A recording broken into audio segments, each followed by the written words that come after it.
Thank you, Mr. President of the General Assembly, for your very kind words. As I understand, you are the boss of many here in the room who by their presence honor us. Ladies and gentlemen, dear friends, mbrëmat gjithë bashkëdhetarëve, joining the Security Council is an event of historic importance for Albania. It marks yet another critical stepstone in our transformational drive to fulfill our aspirations as a nation and contribute to making the world a better place for us and for all.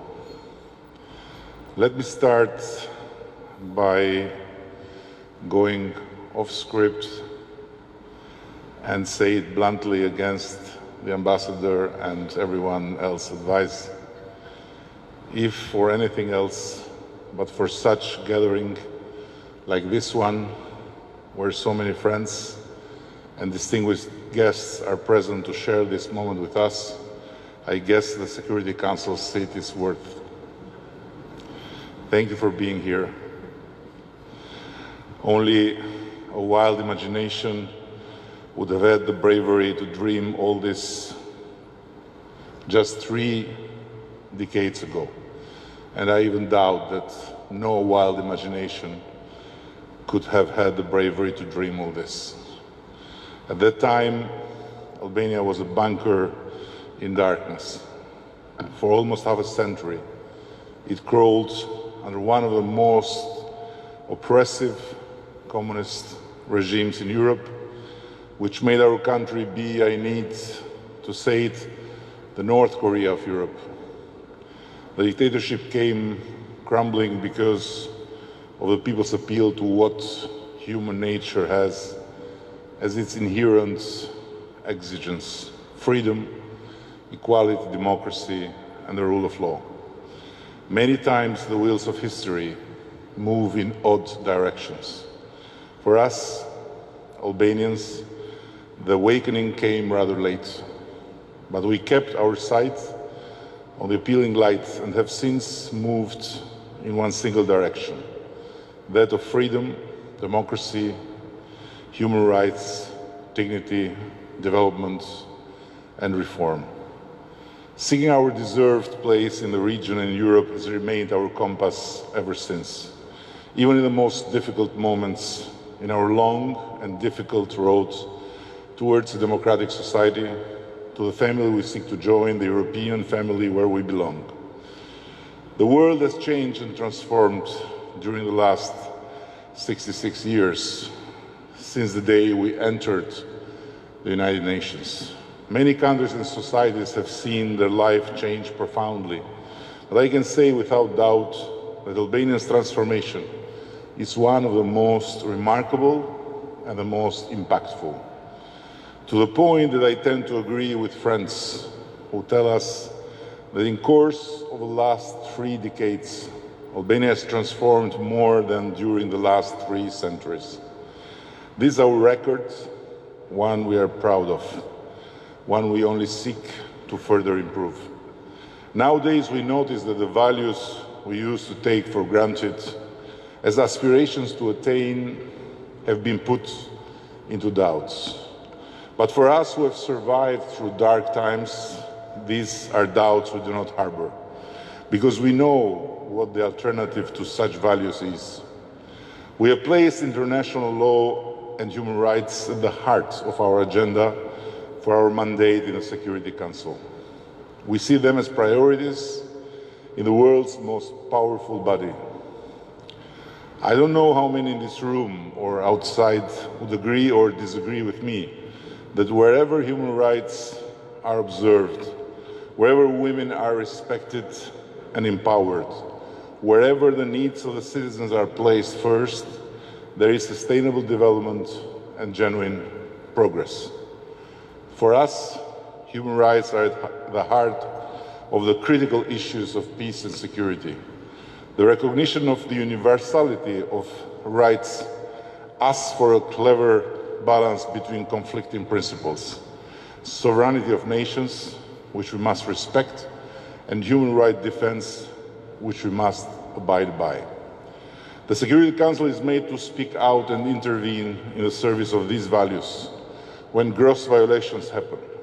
For us, the challenge is how the Council can intervene in an intelligent, reflective, and timely manner to prevent atrocities, stop conflicts, and ensure lasting peace and security. No one doubts the strength of the Security Council. Our challenge is to make just what is strong and make strong what is just. For an organ as powerful as the Council, not being just is not an option. So we must unite with justice, because there will not be peace without it. Security cannot be established, and let alone last, without justice to be raised. Thus, in our view, the Security Council should seek to achieve peace and security, but also establish justice and accountability. It is through accountability that we can go towards reconciliation, which cements lasting peace. It is in this that lies the task for a small nation like Albania. We do not bring material strength to the Security Council, at least not for now.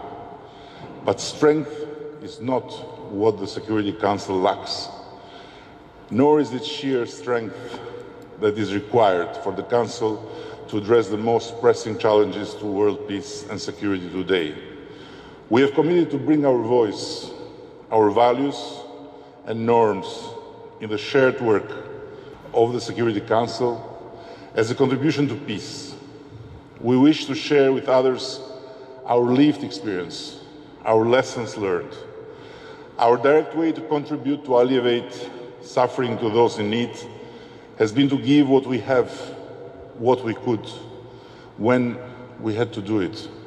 Open our homes and hearts to those needing rescue and shelter, whether it is the Jews during the Holocaust, when Albania became the only country to have more Jews after the war than before, or for 500,000 of Kosovars fleeing the ethnic cleansing from the brutal regime of Slobodan Milosevic, or thousands of MEKs shelter secure in Albania, and most recently, thousands of Afghans escaping the Taliban's reprisal. We claim no credit for all of this. It goes for the dignity of every human being, irrespective of their creed, religion, ethnicity, gender, or whatever orientation. This is not a slogan, it is a lived practice. We do not act according to this code of honor because we can, but simply because we must. It comes with our sense of who we are as Albanians and who we want our children to be. Dear friends, in our long journey until we found our way, we have seen everything: war, occupation, dictatorship, self-imposed isolation, extreme poverty. The only thing we have not experienced, and there is a fundamental reason for this, is religious-based conflict. This is because we have learned in the hard way to place what is common first and what is individual next. We have come to believe in the frank dialogue, or better said, the fusion of horizons. Dialogue for us is a method to achieve mutual understanding, mutual respect and recognition, without which peace will remain a mirage, an elusive aspiration. We'll be able to fight the root causes of violent conflict by recognizing the other in ourselves and ourselves in others. Ultimately, we are all a community of faith. Our future on this only and unique place called Earth is ultimately tied to our ability to understand and learn to live with our differences, with shared aspirations, in peace and dignity. That is the task we take upon ourselves, to keep the bright horizon at the heart of the work in the Security Council. Thank you for all being with us tonight. And by the way, at this very special date, and thank you for showing a bit of the love of the day to Albania. Thank you.